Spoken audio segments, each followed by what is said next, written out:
Bonjour à tous, bienvenue, 10e jour, 5e étape de la tournée Place DTP 2022. Si vous nous suivez attentivement, notamment sur les réseaux sociaux, nous sommes arrêtés à Chartres. C'est ici que les acteurs des travaux publics vous attendent pour vous faire découvrir les métiers de la filière, rencontrer évidemment les entreprises et chercher surtout les opportunités qu'offrent les travaux publics, puisque ça recrute. On aura l'occasion d'en discuter dans un petit instant. Une filière qui se transforme, qui s'adapte, qui investit et qui aborde, vous le savez, on en parle depuis le début de cette tournée, la question de la transition écologique. C'est plus qu'une question, hein, c'est un enjeu majeur pour la filière. On va en discuter longuement avec nos invités. Je suis ravi de vous accueillir. Bruno Cavagnier, soyez le bienvenu à Chartres. Merci, bonjour. Président de la FNTP. Vous êtes déjà venu ici à Chartres, vous connaissez un petit peu ? Très peu. Je connais surtout la cathédrale. Ouais, magnifique cathédrale, Oui. C'est vrai, effectivement. Et Christian Baudin, président de la FRTV, Centre Val de Loire. Bienvenue également, Christian. On va donc parler de ce sujet qui nous intéresse ce matin. La filière donc, qui englobe 8000 entreprises, 310 000 collaborateurs sur le plan national. Une filière qui s'est donnée donc, pour mission d'investir la transition écologique, d'accompagner la France dans cet objectif de baisse d'empreinte carbone à l'horizon 2030 et 2050. On le sait, c'est un gros chantier. Il a fallu avant tout faire un état des lieux, une évaluation des émissions carbone, des usages et des infrastructures construites et entretenues par les entreprises du secteur. C'est inédit, c'est ce qu'on peut dire. Qu'en est-il ressorti, Bruno Cavagnier, de ces travaux d'évaluation concrètement pour qu'on comprenne bien ? D'abord, la réflexion qu'on a eue il y a quelques années, c'est de se dire, nous sommes toujours en réaction par rapport à une loi, en réaction par rapport à des décisions gouvernementales. Et on a essayé d'imaginer comment on pouvait être proactif et essayer de s'insérer dans cette transition écologique, puisqu'on avait vu déjà en 2017 que quand on avait fait un tour de France, il y avait déjà une appétence qui commençait à être présente, notamment au niveau des jeunes. Alors depuis 2017, il y a eu une accélération. Le Covid probablement aussi a aidé. Et donc il y a un peu plus de 2 ans, on s'est dit, comment travailler sur cette transition écologique, comment imaginer les métiers de demain. Et finalement, on s'est aperçu assez rapidement qu'on était un peu sec, si vous me permettez l'expression, même avec les compétences de la fédération. Et donc on s'est dit, il faut se faire aider. Et on s'est fait aider de plusieurs cabinets, de Carbone 4, d'Utopie, de OFCE, chacun dans un domaine particulier, pour essayer donc d'imaginer ces investissements et ces travaux de demain. Et on s'est dit, il faut qu'on s'inscrive dans la trajectoire, dans les engagements qu'a pris la France sur la trajectoire de décarbonation à l'horizon 2030 et 2050. C'est l'exercice que l'on a fait. Ça a duré plusieurs mois et on est arrivé à d'abord deux choses. La première, c'est que l'empreinte carbone des métiers des travaux publics, la façon de construire nos ouvrages, c'est 3,5% de l'empreinte nationale. Alors, ce n'est pas un chiffre très élevé quand on regarde le chiffre. Ça peut pas, par rapport à 100%, c'est pas un chiffre très élevé. Mais par rapport à ce que représentent les travaux publics dans le PIB, donc dans la richesse de la France, c'est 2 fois plus. Donc on s'est dit, il faut déjà qu'on commence à travailler là-dessus, avec nos partenaires fournisseurs, évidemment, parce que nous, seuls, on ne va pas faire grand-chose, mais sur les matériaux, sur les bétons, sur les aciers, sur les matériels, sur notre façon de conduire de façon différente, sur les usages qu'on peut avoir, tous, essayer de changer notre logiciel. Et ce travail-là, on va le poursuivre pendant des mois, des années, puisqu'on va venir d'ailleurs en région, faire des formations, expliquer aux entrepreneurs comment dans leur quotidien, ils peuvent travailler sur ces 3,5%. Et puis on a voulu aller plus loin. Et ça a été une grande leçon, je vais dire même, pour nous et pour tout le monde. C'est qu'on a regardé un peu ce qu'était l'usage de nos infrastructures. Et là, on s'est aperçu que quand on travaille sur l'usage des infrastructures, on monte à 50%. C'est-à-dire que si vous ne travaillez pas sur la décarbonation de nos ouvrages et sur l'usage des infrastructures, il vous manque plus de 40%, 46% de la décarbonation du pays, de l'empreinte de CO2 du pays. Et ça a été d'abord quelque chose qu'on a appris et qu'on a essayé de porter au niveau du gouvernement, au niveau du forum, on en reparlera peut-être, pour expliquer que si on ne travaille pas là-dessus, il y a quasiment la moitié du CO2 du pays qu'on ne décarbone pas. Et à partir de là, on a fait des scénarios en se disant 2030, 2050, c'est quoi finalement la société de demain que l'on veut. Et on a fait 2 scénarios. Un scénario qu'on a appelé sobriété, qui est en fait un scénario de décroissance, où on se dit, à l'horizon 2030-2050, on aura besoin de moins d'énergie, la démographie sera moins importante, moins de mobilité, tout moins finalement. Et malgré tous ces moins, et c'est pour ça que c'est aussi rassurant pour nos entrepreneurs de travaux publics, il va falloir qu'on mette 16 milliards de plus d'investissement par an. Je ne sais pas si vous voyez, 16 milliards de plus. Vous savez qu'on fait aujourd'hui 45 milliards d'euros de chiffre d'affaires. Et en fait, c'est un scénario qui, jusqu'à 2030, augmente et redescend ensuite à 2050. Et de l'autre côté, on a regardé un scénario en disant, finalement, on va avoir besoin de plus de tout. Même si on fait tous individuellement des économies, globalement, il y aura une démographie qui va augmenter. On va avoir un besoin d'énergie, de mobilité qui va augmenter. Et là, c'est 30 milliards de plus par an. La caractéristique entre les deux, c'est qu'à 2050, on arrive au même point d'arrivée parce qu'on considère que grâce à l'innovation, on va faire des économies sur l'empreinte carbone. Et donc, c'est ces 2 scénarios que l'on a portés. Et ce qui est plutôt rassurant, c'est que dans tous les candidats qu'on a vus à la présidence de la République, il n'y en a pas un qui nous dit on est pour le scénario numéro 1 de décroissance, on est sur le scénario numéro 2. Après, ça ne sera pas votre autre question, c'est comment allons-nous financer tout ça ? Ouais, on va en parler effectivement dans un instant, mais on a commencé à parler d'innovation. Ça passe par quoi justement la transformation aujourd'hui, l'innovation qui est déjà présente, on voit dans les travaux publics ?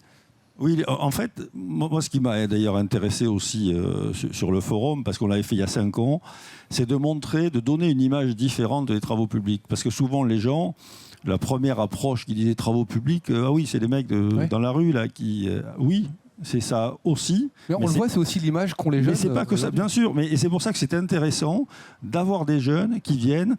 Et le jour du forum, on a eu 70 innovations d'entreprises de toute taille, où les gens travaillent au quotidien sur des procédés différents, sur de la décarbonation, mais pas que de la décarbonation, sur des béton, acier, matériel. Vous avez aujourd'hui une accélération sur le matériel qui est assez phénoménal, sur du matériel électrique, sur de l'hydrogène. Vous aviez par exemple JCB qui a embauché 100 ingénieurs, qui vous dit à la fin de l'année on sera capable de sortir des gros engins à l'hydrogène. Après, on a une autre problématique qui reste dans le cas des investissements, c'est comment on amène cette énergie sur nos chantiers et sur l'ensemble du territoire. Bref, l'innovation accélère. Mais l'innovation en tant que telle, c'est pas ça qui est important, c'est comment on trouve le modèle économique de l'innovation derrière, comment elle rentre au quotidien dans nos chantiers, parce qu'on a tous entendu parler des routes solaires, des routes chauffantes. Bon, c'est très bien et c'est bien pour l'image, mais comment de ça, on en fait un quotidien pour nos entreprises. Et ça va peut-être aussi créer, on en reparlera tout à l'heure, mais des métiers, des nouveaux métiers dans le futur ? Il y en a un tout bête, je pense aux drones. Vous savez, à un moment, on se dit, mais les drones, ouais, c'est sympa, on s'amuse tous avec les drones. Or, maintenant, vous avez, je pense au chantier de terrassement, au chantier de route, où il se sert énormément de drones. On pense à l'informatique. Aujourd'hui, il y a de plus en plus, on parle beaucoup du BIM. L'informatique, la numérisation de nos chantiers est en marche depuis des années. Alors, suivant les tailles d'entreprise, suivant l'appétence des dirigeants et de nos ingénieurs, conducteurs de travaux, elle avance plus ou moins vite, mais elle est présente et elle va continuer à s'accélérer parce que de toute façon, on n'a pas le choix. Et on verra d'ailleurs dans la transition écologique que c'est un des éléments importants pour arriver aux engagements qu'a pris la France. J'ai posé la question à Christian Baudin, comment ça va se passer en région ? Alors évidemment, on le sait, c'est un travail main dans la main avec les entreprises de travaux publics, forcément. Mais est-ce qu'aujourd'hui, la façon de travailler est déjà présente dans cet enjeu de transition écologique ? Alors effectivement, oui, la manière de travailler commence à évoluer, même si, comme je le dis à chaque fois, on n'est pas dans une révolution, on est souvent dans une évolution et de nos métiers, de nos entreprises, mais il y a une vraie prise en compte maintenant de cette action-là de transition énergétique, et je pense que c'est important pour nos entrepreneurs en région, c'est effectivement de continuer à donner du sens à leur activité, parce que vous savez qu'on a un super beau métier qui sert à l'aménagement et à l'usage au quotidien d'un grand nombre d'infrastructures. Et c'est vrai qu'aujourd'hui, on est un peu dans une impasse parce que malgré ça, on a une image qui est encore un petit peu négative, alors que tous les jours, on utilise ce pourquoi on travaille. Donc, redonner du sens avec une vision, comme disait Bruno, sur une transition, donc sur une vision beaucoup plus large, en tout cas, de notre métier, de nos activités, c'est super important. Et nos entreprises commencent vraiment à s'y atteler. Alors, on parle d'innovation, mais aussi d'activités au quotidien qui évoluent petit à petit. Question pas forcément facile, Bruno Cavagnier, mais peut-être pour les gens qui nous regardent. C'est quoi la barrière entre vouloir moderniser peut-être certaines routes ou en créer d'autres en ayant cette notion de transition écologique? Quel est votre sentiment là-dessus? Est-ce qu'il faut plutôt réhabiliter avant de partir à la course de créer autre chose? Il y a le vrai débat aujourd'hui, et vous l'avez sur les routes, vous l'avez sur le ferroviaire, en disant il faut abandonner les grands projets, il faut s'occuper de la mobilité du quotidien, il faut... ça répond aussi à votre question de est-ce qu'il faut faire l'un ou est-ce qu'il faut faire l'autre? Voilà. Non, il faut faire les deux. On sait demain que le grand chantier sera la maintenance, c'est clair, parce qu'on a énormément de choses à faire. Et en même temps, on parlait tout à l'heure avec Christian de la ligne POLT. Vous ne pouvez pas dire on va faire la ligne TGV, puis on ne va pas faire la ligne POLT. À un moment... on ne peut pas tout faire à la fois, mais il faut faire les deux. Et donc, il faut faire de nouvelles routes. Alors, il y aura peut-être moins de grands projets qu'il y en a eu par le passé, et encore qu'aujourd'hui, on en a quelques-uns. Et il y a du quotidien et de la maintenance. Vraiment, en maintenance... Il y a un travail phénoménal. Alors on ne le voit peut-être pas, mais que ce soit un entretien de route, que ce soit un entretien de réseaux d'eau, enfin les réseaux d'eau et d'assainissement, c'est invisible. C'est dingue. Quand vous pensez qu'il faut 160 ans pour... Il faudrait à la vitesse actuelle tout rénover. Quand vous pensez, le génie civil, on a 200 000 ponts dans ce pays, dont une bonne partie, on ne sait pas dans quel état ils sont, ce qui nous fait dire qu'on ferme à peu près un pont tous les jours. Vous voyez, alors c'est pas le viaduc de Millau, mais enfin, et d'ailleurs, si vous regardez de temps en temps dans les campagnes, vous regarderez qu'à certains endroits, on a réduit les ponts pour plus qu'il n'y ait qu'une voiture qui passe. Mais ces ouvrages, c'est vrai sur le modèle routier, mais c'est aussi vrai sur le modèle ferroviaire, où à certains endroits, on ralentit parce que les ouvrages ne sont pas en très bon état. Et aujourd'hui, malgré l'investissement que porte la SNCF, ça ne va pas encore assez vite et on a des ouvrages qui continuent à vieillir. Donc il faut arriver à faire les deux en même temps, faire du quotidien et faire des grands projets. Alors pour atteindre les objectifs qu'on se fixe, il faut évidemment une stratégie d'investissement. Quels sont les axes prioritaires aujourd'hui ? Stratégie d'investissement, vous savez, je dis souvent, qu'est-ce qu'on veut faire de notre pays ? Alors, on peut se dire en termes de société, mais aussi en termes d'infrastructure. C'est d'ailleurs comme ça qu'en discutant avec le président de la République, qui à l'époque était candidat, on a créé le Conseil d'orientation des infrastructures. Je pense qu'on peut dire que c'est la fédération qui a porté ce projet. L'idée, c'était... Qu'est-ce qu'on imagine à 15 ans, à 20 ans? Alors là, pour le coup, c'était sur la mobilité et comment on est capable de financer. Vous savez qu'on avait sorti des scénarios en 2017 qui se sont accélérés d'ailleurs pour certains. On vient de refaire d'ailleurs un tour de France puisqu'on vient de sortir un deuxième rapport pour regarder ce qui avait bougé entre 2017 et aujourd'hui. Et on va en faire un dernier normalement d'ici la fin de l'année pour reproposer une programmation. Donc ça, c'est le premier aspect déjà de savoir qu'est-ce qu'on imagine et ensuite qu'est-ce qu'on finance et comment on le finance. Et ça, c'est évidemment le plus important. Aujourd'hui, ce qui ressort, c'est que pour avoir fait un tour de France, et ça va rassurer nos entrepreneurs, on en parlait un petit peu tout à l'heure, il y a un mur d'investissement qui est... alors, abyssal, pour un mur, c'est pas très bon comme expression, mais colossal dans toutes les régions. C'est-à-dire que quand vous faites le tour de France et les demandes des élus locaux, c'est colossal.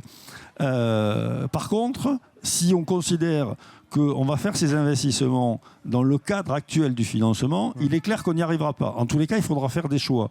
Et d'ailleurs, j'allais dire... naturellement, les élus locaux disent bon, alors qu'est-ce qu'on va faire ou ne pas faire ? Et certains élus nationaux disent qu'est-ce qu'on va faire ou ne pas faire.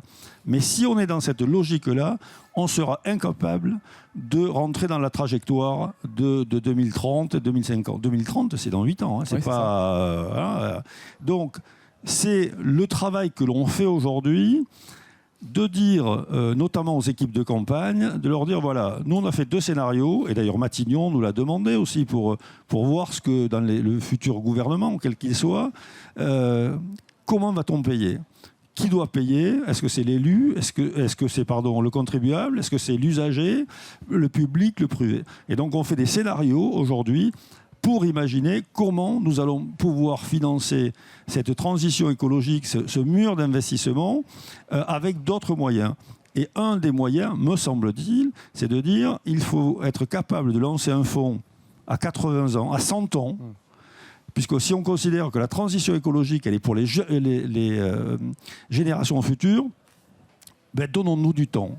Et en se donnant du temps, on sera capable de trouver des marges de manœuvre financières pour financer tout ça. Sinon, on ne restera que dans les paroles. Et moi, ce que je disais encore au forum, c'est de dire qu'il faut passer des paroles aux actes. Et c'est tout le travail qu'on est en train de faire aujourd'hui, qu'on présentera d'ailleurs dans quelques temps, en disant au futur gouvernement, OK, vous avez pris des engagements, comment comptez-vous les tenir ? Et on a bien vu d'ailleurs que quand on demande aux candidats, ils sont tous d'accord sur la philosophie de dire on veut laisser un monde meilleur à nos enfants, à nos petits-enfants.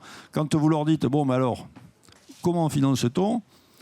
Et là, on sent que ça n'a pas beaucoup réfléchi. Donc on fait ce travail de réflexion ou de proposition à leur place. Mais si on n'a pas un délai extrêmement long, parce que la transition écologique, c'est extrêmement sera long, on va se faire du jour au lendemain. À mon sens, on n'y arrivera pas. C'est pour ça que même si on peut avoir, on en reparlera, des problématiques de court terme, à moyen et long terme, on a une profession qui a énormément de travail et c'est aussi, me semble-t-il, pour des jeunes qui cherchent du boulot, de se dire, attendez, pendant des décennies, on va avoir du boulot, ça vaut peut-être le coup que je regarde cette profession. Ouais. L'un des problèmes, justement, on va en parler dans un instant, c'est peut-être le recrutement et c'est aussi pour ça que Place DTP s'est mis en place pour montrer les métiers, la filière des travaux publics. Je voudrais juste revenir sur le monde du futur, le monde de demain, le monde qu'on va laisser à nos enfants. Christian, la question elle est plus peut-être personnelle, mais c'est un choix de société aussi qu'on fait là aujourd'hui. Ah bah, complètement. Moi, c'est ce que je dis tout le temps, c'est que ça va au-delà de notre activité. C'est vraiment un choix de société. Je pense qu'il est temps aussi de redonner de l'espoir à la société française. Alors, c'est peut-être un grand mot, mais aujourd'hui, on voit bien qu'on a eu les Gilets jaunes, on a eu beaucoup de choses qui se heurtent justement à un avenir très proche. Et il faut qu'on redonne du temps et une vision. Et je pense que moi, c'est ce que je demande un peu aussi aux élus nationaux, en tout cas, c'est de redonner une vision au pays, enfin à la France. On a l'impression que plus on avance, plus on régresse. Je pense qu'il est grand temps d'être une grande puissance industrialisée comme la France doit l'être, quoi. Et nous, acteurs du TP, on est là aussi pour participer à cet effort, quoi. Le recrutement, on va en parler maintenant parce que 44% des entreprises de la FNTP ont traversé en 2021 des difficultés de recrutement. C'est sur ça qu'il faut agir aujourd'hui, Bruno. Je crois que vous-même, vous avez eu du mal à recruter dans votre entreprise, je crois, à Toulouse. Oui, non, je racontais une anecdote l'autre jour parce que tous les vendredis, j'essaie d'être dans mon entreprise et je vois 2 camions arrêtés. Je repose la question, je leur dis, mais pourquoi ils sont arrêtés ? On me dit, on n'a plus de chauffeurs. Ouais. Il y en a un qui a RTT et l'autre il est parti et on passe des annonces, on trouve personne. Alors il y a quand vous le savez, quand vous le vivez. Vous voyez, mais ce problème-là, ça fait des décennies. En 2007, quand Patrick Bernasconi organisait déjà à Paris des campagnes de recrutement pour les jeunes, on avait ce problème-là. On a fait des campagnes, vous vous en souvenez, franchement en respect, où on avait fait un clip de rap pour essayer de donner envie à des jeunes qui ont 13, 14 ans, 15 ans et plus. J'en vois qui sont un peu plus âgés là quand même. Mais c'était l'idée de dire, voilà, est-ce que cette profession... Les mecs qui font du rap, c'est quoi ce truc-là ? De donner envie d'ouvrir la porte et de regarder ce que c'était ça. Alors quand on avait présenté à nos administrateurs, ils s'étaient dit qu'est-ce que c'est ce truc de rap ? Bon, c'était pas évidemment le public qui était visé, mais ça aussi c'était pour donner envie. Ce qui se passe aujourd'hui, c'est qu'on a une accélération et que tout le monde cherche. Et qu'en plus, la Covid a transformé les choses avec des choses très différentes entre le télétravail, même si on est des professions un peu moins concernées, encore que des gens qui tout d'un coup se sont dit on change de vie, on s'en va. Enfin, ça a assez changé l'état d'esprit des gens, accéléré, parfois de façon positive et d'autres fois de façon négative. Et donc tout le monde cherche. Je ne connais pas un métier où on ne nous dit pas on ne cherche pas. Et en même temps, on se dit, mais où sont passés les gens? Parce qu'on cherche et il n'y en a pas. Et donc, on continue à essayer de faire des choses un peu différentes pour toujours donner envie. On a fait, par exemple, 4 films qui s'appellent Wonderworld, que je voulais faire depuis longtemps, pour montrer le savoir-faire des entreprises françaises. Je dis, on est les leaders mondiaux. Alors, quand on pense à leader mondial, on va penser à Vinci ou à Bouygues, mais dans les ETI, dans les PME, on a des gens qui savent faire. Et l'idée de ce film, c'était de dire à des gens qui connaissent ou pas nos métiers, regardez ce que sont nos entreprises à l'international. On a fait un film avec l'Assad en Afrique sur les réservoirs de Lomé, qui est un très beau film. On voit l'humain, on voit la technique, on voit avec des beaux paysages. On a fait l'Islande, on a fait Kourou. Hier matin, je faisais un débat sur une télé avec le président du CNES. À Kourou, on a fait Eiffage a fait le pas de tir d'Ariane 6, qui va être le futur lanceur. Et quand vous discutez, et d'abord vous avez autour de la table que des gens passionnés, des gens de l'aérospatial passionnés, des gens des TP passionnés. On a travaillé avec eux pour faire un lanceur couché et pas levé. Donc là aussi, quand on parle d'innovation, on a des gens qui se sont retrouvés sur un projet. Quand vous interviewez les gens là-bas, il y avait pas mal de jeunes. Ce sont des gens passionnés. Il y avait des gens ingénieur, je crois, qui arrive, qui ne voulait pas forcément aller en Guyane. Exactement. Et qui, faut arriver. Exactement. C'est vraiment, quand vous regardez l'actualité, Tchernobyl, ce qu'ont fait des entreprises françaises, pour ne pas les nommer, Vinci et Bouygues, le sarcophage de Tchernobyl, c'est extraordinaire. Et toutes ces boîtes, qu'elles soient grosses ou des ETI, ça rayonne, ça permet à notre secteur d'activité de rayonner. Et j'espère que ça aussi, ça va donner envie à des jeunes de venir dans nos professions, de se dire je peux travailler à 2 km de chez moi ou à 8000 km de chez moi, parce que quand on fait rentrer les gens dans notre profession, c'est rare qu'ils en partent. Il y en a, mais c'est rare qu'ils en partent. Encore que, aujourd'hui, on a des jeunes, et ça me fait marrer, ça aussi, qui sont... J'en ai un à l'entrprise qui m'a dit, non, finalement, j'arrête, je vais prendre mon vélo, je vais pendant 6 mois jusqu'en Islande. Il y a des profils assez... alors, je ne sais pas s'ils sont atypiques ou si c'est la jeunesse d'aujourd'hui. En tout état de cause, il faut bien qu'on s'habitue à tout ce qui est en train de changer et que nos habitudes, nous-mêmes, on change et on soit capable vraiment d'attirer des jeunes dans nos professions. On parlait des 4 épisodes, ils sont disponibles évidemment sur YouTube, n'hésitez pas à aller faire un tour. Wonderworld. On va juste revenir sur le recrutement, Christian Baudin. Les entreprises ici en région Centre-Val de Loire, on le sait, on le voit, ont du mal à recruter. Qu'est-ce qu'on peut faire de plus finalement ? Effectivement, on a les mêmes difficultés en local, en région centre. Alors, qu'est-ce qu'on peut faire ? C'est ce qu'on fait aujourd'hui, c'est ouvrir les portes et ouvrir, alors plus que les portes, là on a ouvert la place complètement pour montrer les métiers, les innovations, les différents types, parce que c'est une phrase que Bruno a repris, mais que je dis souvent aussi. C'est vrai qu'on est dans un métier de construction, il faut avoir des bases solides, et après, on peut travailler effectivement à la porte de chez soi ou au bout du monde. On a les mêmes métiers et on a la chance d'avoir des entreprises qui nous emmènent aussi partout. Donc ça, c'est un premier point. Le deuxième point quand même qu'il faut un peu citer, parce qu'on a été confronté à ça, c'est que à un moment, il va bien falloir aussi changer la mentalité de l'éducation nationale. Ça fait 30 ans qu'on en parle. Là, on a bien vu les difficultés qu'on a pour faire venir les collèges, on va dire, classiques. Quand on a des jeunes aujourd'hui qui choisissent la voie des TP, on a encore des réflexions. Moi, j'ai un jeune qui veut venir en maintenance TP.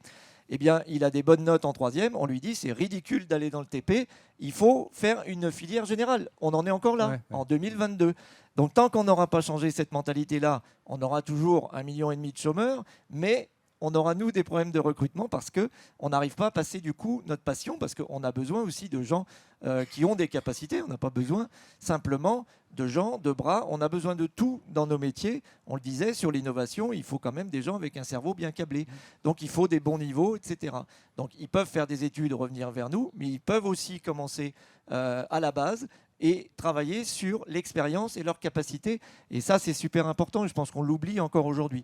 Alors l'apprentissage revient un petit peu en état de sainteté, entre guillemets, mais c'est quelque chose de très important. Donc là-dessus, il faudrait quand même travailler pour avoir un peu plus de chances d'avoir des jeunes vers nos métiers. Bruno Cavalier, c'est intéressant ce qu'a dit Christian sur le changement de mentalité aujourd'hui. Vous arrosez pas, Christian. C'est vrai que l'éducation nationale, c'est un vrai sujet. Et on l'a vu quand vous discutez avec le ministre Blanquer, il n'y a aucun souci. Quand vous discutez avec ses conseillers, il n'y a aucun souci. Dès que vous redescendez en région, le rectorat, les directeurs d'établissement, les profs, là, vous avez des blocages à tous les niveaux. Parce qu'effectivement, on considère que on peut mettre le BTP, le monde de la construction, c'est peut-être pas noble, c'est peut-être pas que l'aéronautique, c'est quand même un truc, hein, c'est autre chose que voilà. Même si au final, vous faites des avions, alors que nous on fait des infrastructures. Donc effectivement, il faut travailler là-dessus. D'ailleurs, on va embaucher 4 personnes à la fédération qui vont être dans les régions pour justement aller démarcher l'éducation nationale, aller montrer ses films, aller essayer de donner une image. Et elle va être là en permanence pour, j'allais dire, sortir l'éducation nationale d'un carcan dans lequel elle est et où on a des images complètement, j'allais dire, du passé. Mais on a beaucoup de mal à les en sortir. Et il faut les prendre par la main, il faut les amener sur les chantiers. Quand on amène des gens, je me rappelle quand on a amené le président de la République ou Blanquer ou d'autres à Égletons, qui est notre grand centre de formation en France, ils se sont tous dit on veut des campus partout comme ça. C'est ça qu'il nous faut. Voilà. Donc, Blanquer, il a été très moteur là-dessus, sauf que derrière, et on a vraiment beaucoup de mal, mais bon, il ne faut pas lâcher le morceau, et j'espère que ces relais qu'on va avoir en région pour aider les FRTP va nous permettre d'essayer de temps en temps de faire, on n'y arrivera pas partout, mais faire bouger les mentalités. Ce que Christian disait est vrai. Quand on dit non, mais toi, tu as des bonnes notes, tu ne vas pas aller dans le BTP. Mais c'est complètement con. Enfin, franchement, il faut arrêter ce truc-là. C'est comme avant, quand on disait non, l'apprentissage, c'est pour les mauvais, le truc et tout. On s'est aperçu, on a doublé le nombre d'apprentis. Les meilleurs, j'allais dire, sont en apprentissage ou en alternance. Quand vous êtes à l'école ou en formation et quand vous avez la chance d'aller dans l'entreprise et pouvoir faire les deux, mais c'est formidable. C'est une accélération de votre apprentissage. Parce qu'on a des professions, certes le diplôme est un accélérateur au départ, mais quelqu'un qui a envie de bosser, qui a envie de s'intéresser à nos métiers, il va progresser très vite. Aujourd'hui, on le voit bien, on a besoin de gens motivés. Et l'alternance, je trouve que c'est un facteur d'accélération, de performance très important. Et c'est là aussi où on axe nos efforts. Alternance, on est à l'école, on est aussi à l'entreprise. Je voudrais juste revenir sur le recrutement. On n'a pas parlé des femmes. Je crois qu'il n'y a que 12% de femmes dans les travaux publics. Voilà, faut leur dire, c'est ouvert aussi aux femmes. Alors c'est marrant parce que hier, j'étais avec la Fédération Hauts-de-France. Il y avait une femme et le sujet est venu sur le tapis. Effectivement, c'est un vrai sujet qui n'est pas facile à aborder. Alors quand je dis c'est pas facile, je dis derrière, pour les dames qui sont là, c'est pas du tout qu'on ne veut pas faire. C'est que ça va prendre des années et des années, parce qu'on a un métier qui est très masculin. Les femmes que l'on a aujourd'hui, elles sont plus dans les bureaux d'études que sur le chantier. Et encore que, il y a 20 ans, j'étais président de région, j'ai fait une expérimentation sur les femmes conductrices d'engins, qui est un succès mitigé, on va dire, parce qu'on a encore des métiers où on a du mal à accepter les femmes, et elles-mêmes d'ailleurs s'interdisent certains métiers. Donc il faut travailler sur du long terme, il faut travailler au niveau des classes de seconde, première, terminale, prépa pour celles qui font des prépas, pour commencer à leur dire venez dans nos métiers. D'ailleurs, on vient de mettre en place une commission, c'est Thierry Klotz qui s'en occupe, pour faire venir des femmes. Il y a quelques années, j'avais demandé à la seule femme qu'on a dans le bureau, qui s'appelle Emmanuel Perron, j'ai dit, écoute, il faudrait que tu t'occupes de ce problème. Elle a dit, voilà. C'était... on sent la difficulté. Mais ce n'est pas parce que c'est compliqué qu'on ne va pas le faire. Et Thierry Klotz, c'est très moteur là-dessus. Il a envie. Mais c'est vrai qu'on a si vous pensez aux banques ou à l'assurance, on a beaucoup plus de femmes que dans nos métiers. Mais il n'empêche, on a pris ce dossier en main. Ça prendra du temps, mais il n'y a pas de raison, enfin, on part de tellement loin, qu'on ne soit pas capable d'augmenter le nombre de femmes dans nos métiers. Mais il faut qu'elles aussi, et j'en vois quelques-unes ici, vous dites, alors, meilleures celles qui sont ici, elles sont déjà dans nos métiers, mais se dire, on est capable aussi de faire ça. Je pense, on a des administrateurs à la fédération. J'essaie de faire rentrer des femmes. À chaque fois, on me dit oui, mais nous, on n'a pas le temps, mais est-ce qu'on va savoir ? Un homme, il ne se pose pas la question. Il va dire oui, non, mais c'est bon, moi j'ai du temps, compétent, mais je le suivrai. Et donc, ça aussi, il faut que les barrières tombent beaucoup plus vite. Et quand une femme accepte quelque chose, elle s'y implique, elle le fait. Les hommes, pour en avoir quelques-uns, administrateurs qu'on ne voit pas souvent, là aussi, donc mesdames qui m'écoutez, venez dans nos métiers, il y a de la place. On en a croisé, c'est rassurant, pendant la tournée qui justement voulait rejoindre l'émission. Il faut absolument qu'on augmente le nombre de femmes dans notre profession.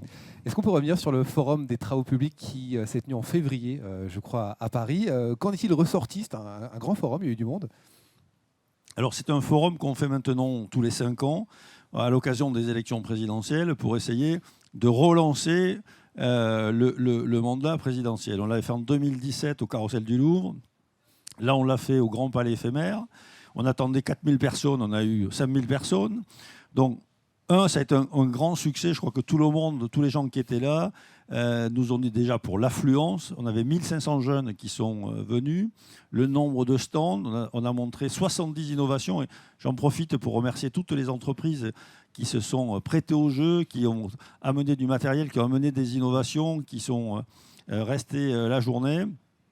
Et puis, ça a été aussi l'occasion pour nous de présenter nos travaux aux candidats qui étaient là ou qui étaient là en vidéo, puisqu'on a eu également des vidéos. Certaines nous ont planté, d'ailleurs.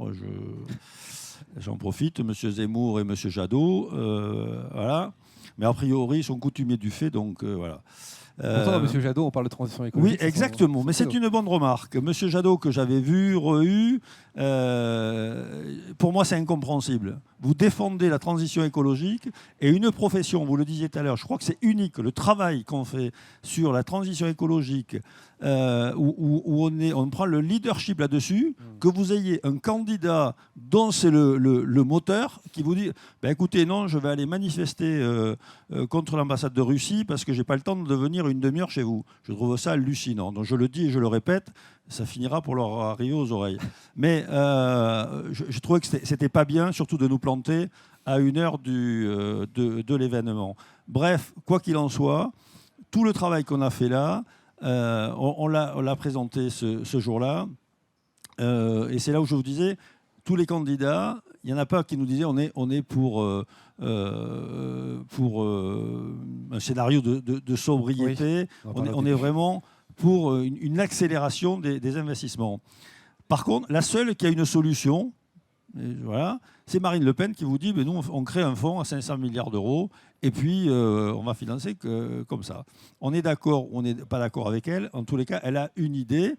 Nous, on essaie d'amener des idées différentes pour les candidats qui n'ont pas tous réfléchi, parce que pour le coup, sur le financement, on voit bien qu'ils n'ont pas tous réfléchi au financement, même comme je le disais tout à l'heure, si tout le monde est d'accord sur la nécessité de financer ces travaux.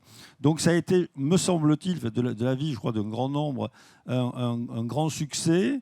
Maintenant, on va continuer, évidemment, on va décliner en région. Et puis, quand dans quelques semaines, on aura un nouveau président ou présidente et quand on aura un nouveau gouvernement, on remettra sur le métier nos problématiques. C'est un combat de chaque instant, j'ai l'impression, en fait. Oui, c'est un combat. Alors, s'il y a quelque chose que j'ai appris depuis ces dernières années, c'est que dès que vous arrêtez de vous occuper d'un sujet, il ne se passe plus rien. C'est quasi instantané. C'est-à-dire que quand vous sortez du bureau du ministre, si vous ne vous dites pas derrière, il faut continuer à avancer, le dossier il va rester là un moment. Voilà. Alors on peut se dire ils ont beaucoup de choses à penser, et ce qui est vrai, ils ont beaucoup de sujets, ce qui est vrai, mais en tous les cas, et c'est aussi la force d'une fédération, de pouvoir décliner au niveau national, au niveau régional, au niveau des syndicats de spécialité, sans arrêt, être là,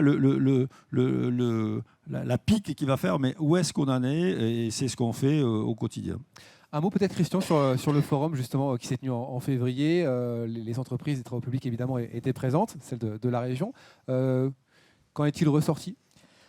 Effectivement, un grand entrain, on va dire, parce qu'il y avait énormément de monde. Il y avait dans un lieu qui était quand même emblématique au pied de la Tour Eiffel. Ouais. Et ce qui a surpris surtout, c'était la présence des jeunes. Il y avait un nombre de jeunes incalculable partout, dans toutes les allées, donc qui étaient très friands de toutes les innovations, qui allaient sur tous les stands, etc.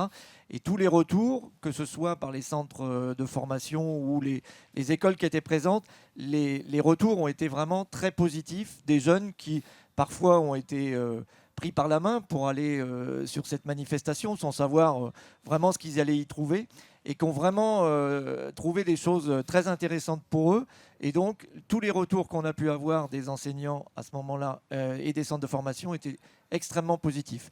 Et nos entreprises aussi, toutes les entreprises qui ont pu participer, celles de la région, effectivement, c'est un grand moment. Alors, le côté effectivement politique amène aussi un peu de réflexion et de projection, donc ça c'était intéressant, mais aussi la qualité des intervenants, parce qu'il y a eu des échanges avec notamment le patron de Total, Jean-Marc Jancovici, etc. C'était quand même du haut niveau en termes d'échanges et d'intérêt, et vraiment tous les retours ont été très très positifs. Et puis il a été question de l'eau notamment, on a parlé de plein de sujets. Merci à tous les deux de vous être arrêtés sur le plateau. On est ravis de vous avoir accueillis. Merci à vous. Merci Christian beaucoup. Baudin, président de la FRTP Centre-Val de Loire. Et nous, on se retrouve très bientôt. Il y a les victoires de l'investissement local en Eure-et-Loire que vous découvrirez évidemment dans les prochaines vidéos. On se retrouve très bientôt. Merci à tous.